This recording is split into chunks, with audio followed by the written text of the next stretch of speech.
What's up, Eagles Nation? What's going on in NFL world? How you doing, division rivals? This is Steven Hyder with Gate City Sports Channel, the sports channel where the cerebral NFL fan comes for about 10 minutes of daily content. All right, guys, what's up? Hope y'all don't mind, but today's topic, look, I'm going to get into this Miami game, but I'm not going to do that today.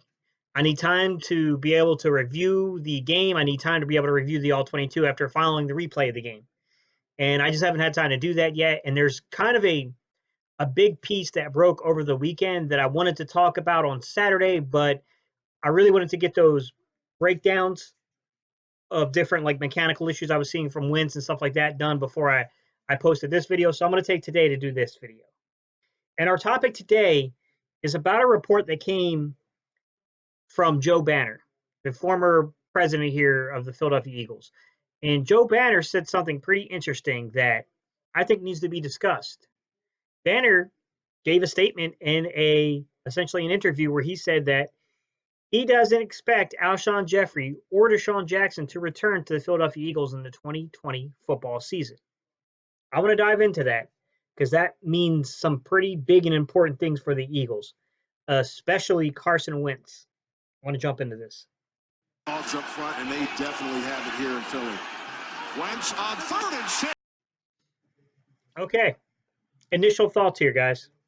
I'm going to tell you straightforward. My initial thought really revolved around the fact that Alshon Jeffrey is kind of going on 30 years old. Desean Jackson is already 32, 33-ish. So, I mean, he's progressing towards that 35-year-old range. And, my initial reaction is kind of like, I kind of get it, but I don't think you can do that without really admitting some pretty big things here.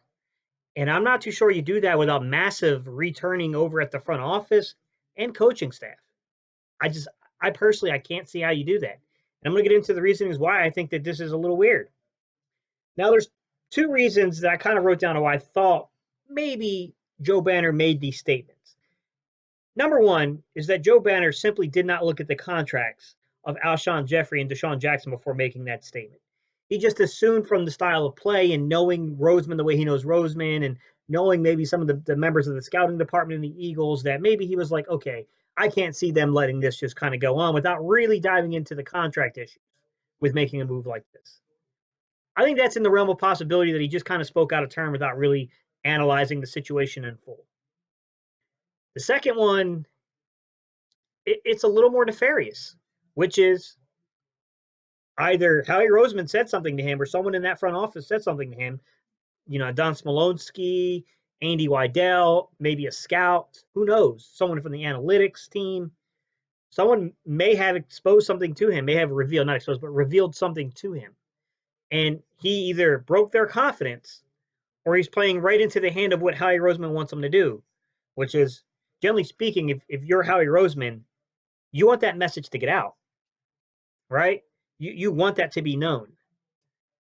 I don't know what good that serves you, but I mean, those are the two options I see from the Joe Banner side of this, which is who told him? Did anyone tell him, or is he just making assumptions off of his experiences in Philadelphia? And guys, I want you to understand something. I'm not saying that anyone told Joe Banner anything because he does have experience here.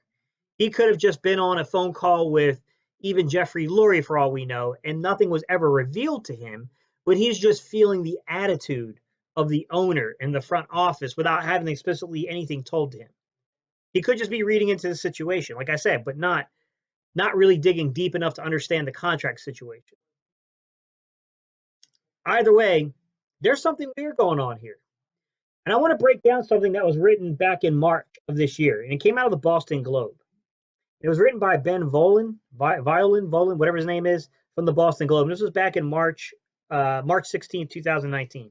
So this is kind of during the free agency period here. And he talked about how NFL teams are no longer really respecting dead cap money. Now, let me break down something to you guys real quick about dead cap money in case you're unfamiliar with the topic. Dead cap money is like guaranteed money you can't shake, okay? Agents and basically like the NFL's collective bargaining agreement kind of came to, with basically NFL Players Association, kind of came to this agreement that you could build in these safeguards in the contracts. that would basically ensure certain players have a roster spot, because if you wanted to basically rid your team of that player, you would have to jeopardize a certain percentage of basically your team salary for that following year or 2 years. It's a little weird about how they break it down between how many years you kind of have to pay for it. I don't know if their teams get to decide between 1, 2, or 3 years, or if it's just, that part I don't quite understand, guys. However, nonetheless, that's the basis of it. Between kind of what has been guaranteed to you and what has been negotiated into your contract, it hits you in this thing called a dead cap that's supposed to ensure your roster space.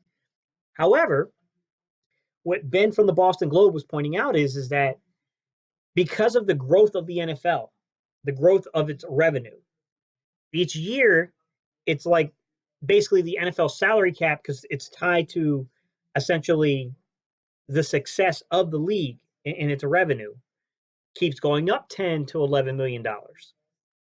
And as long as that figure keeps pushing up 10 to $11 million, unless you do something substantial, letting a player go here and there, it doesn't hurt people as much as they think. Now, I will say this.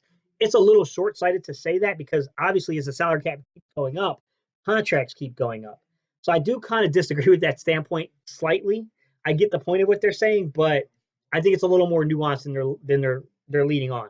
Meaning you kind of have to do your business the year prior, like the Eagles did with signing Wentz to that long-term contract and beating other teams to the punch.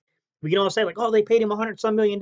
Well, look at what they had to pay for Goff. Look what they had there. Look what they're going to have to pay for Dak. The Eagles beat them to the punch, because each year that's going to keep going up. You got to beat them to the punch if you're going to make moves like this. So that really leaves you with, well, what are the famous cases? What are the famous cases across the league that we can look at and say, well, maybe the Eagles will separate from Alshon Jeffrey and Desean Jackson, and then kind of juxtapose the situations. Juxtapose meaning weighing each situation together, kind of holding them up for analysis. So, most famous case is Antonio Brown and the Pittsburgh Steelers. The Pittsburgh Steelers took a $21.12 million hit to rid themselves of Antonio Brown, guys. That was roughly 10% of their total team salary for this season. It's a big hit. That's a major, major hit, guys. Another famous example, the New York Giants and OBJ, Odell Beckham Jr. That was a $16 million dead cap hit. You can keep looking at the Jaguars and Blake Bortles. Blake Bortles. That was a $16.5 million cap hit.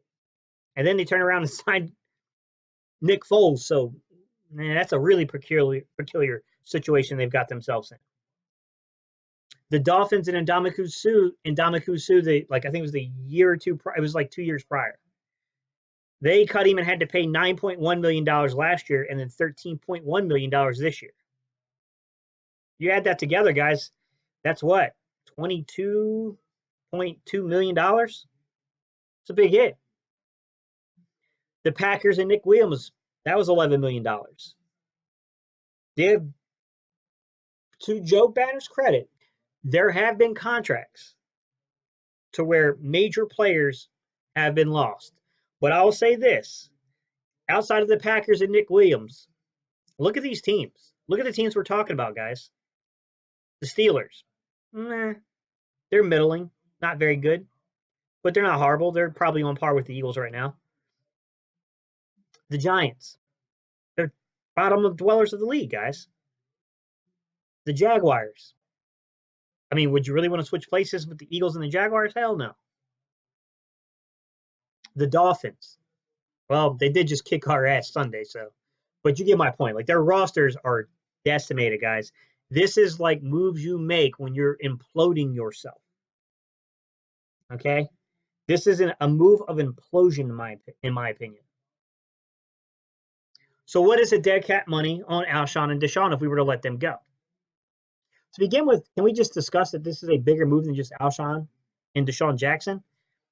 Unless we're planning on re-signing back Nelson Aguilar, which is about 99.9999999% chance is not going to happen. That's 3 football players. That's 3 starters gone. How did we look this year with those 3 guys out? Not very good. We didn't look great with them in either. I understand that argument. But I think some of that with Alshon has to do with health. Nelson Aguilar was in his head. He's not the guy. And Desean Jackson, to his credit, when he's in the lineup, he's one of the best in the league. Like, that argument I won't make about Desean Jackson. It has nothing to do with his productivity. The problem with Desean Jackson is what's the best ability? Availability, and he lacks that. So we cut Alshon Jeffrey at the end of this season. What is the dead cap hit? It's $26.106 million. $26.106 million. By far the largest contract for a dead cap hit that I have read about. It exceeds AB's, clearly OBJ's, clearly Blake Bortles, clearly Ndamukong Suh, who was really close though, and Nick Williams. So what would it cost us in the dead cap for Desean? $12.536 million. Guys, if you add that figure up, that's $38.642 million against the salary cap for those two players. And mind you, we really need to find 3 players or at least 2 more players, depending on how you feel about what's on the roster, to replace them. It gets hard to do if you strap yourself financially like this. Here's the problem, guys. Base salary next year is very high for Alshon Jeffrey. I'm not going to lie to you. It's $15.6965. But $15,696,500. It's pretty big. It's a pretty big salary, but if you cut them, trade them, release them, whatever, you're going to get hit with 26 mil. You will essentially cost yourself $10 million by letting him go. Desean Jackson is not quite as egregious. So his dead cap hit is $12.536, so $12,536,000. But his base salary is $8.934, so $8,934,000. So you are going to net a loss there. You would net a loss of $3.5 million roughly if you let him go. But I think that one's a little more survivable. Although I will admit, a healthy Desean Jackson is the best wide receiver on this football team by far. These decisions aren't easy, guys. And I know this draft is loaded with wide receiver talent. Here's the problem. What good does this do you if you got a wide receiver coach who can't coach? An offensive playbook that makes no sense. Play calling. Well, let's just say this. You have an offensive playbook that needs to be refreshed because the league is figuring it out. You have play calling that becomes too predictable at times, becomes way too reliant on the pass. What good does this do you? How is this solving this situation? And by the way, that $38.642 million figure, that would eclipse the Giants, who led the league this year with $33.656 million, and the Jags, who were second this year, with $24.15. That's the company we would be keeping by making these moves. I'm not sure these are the right choices to make. I mean, the draft is loaded. Definitely can upgrade. But this is what I'll say. If the Eagles just go in and draft a couple players, keep Alshon, he's still a productive wide receiver in this league, guys, whether we hate that relationship or not. He's a productive wide receiver. Desean Jackson, yeah, man, I think a lot of us were disappointed about what happened with Desean this year. But when he's on the field, the guy's a difference maker. I don't think Desean's just going to fall off a year. It's a matter of health with Desean, and that's a whole nother topic we need to discuss, which is what the hell is happening with this team and injuries. You know what? 1 year, an anomaly. 2 years, okay, there's a slight pattern here. 3 years, something's going on. So, Alshon, if we just hold 1 more year, his base salary goes up to $18.5 million. So, it's not his base salary, but his total salary is $18.536 million. But his dead cap's only $10.6.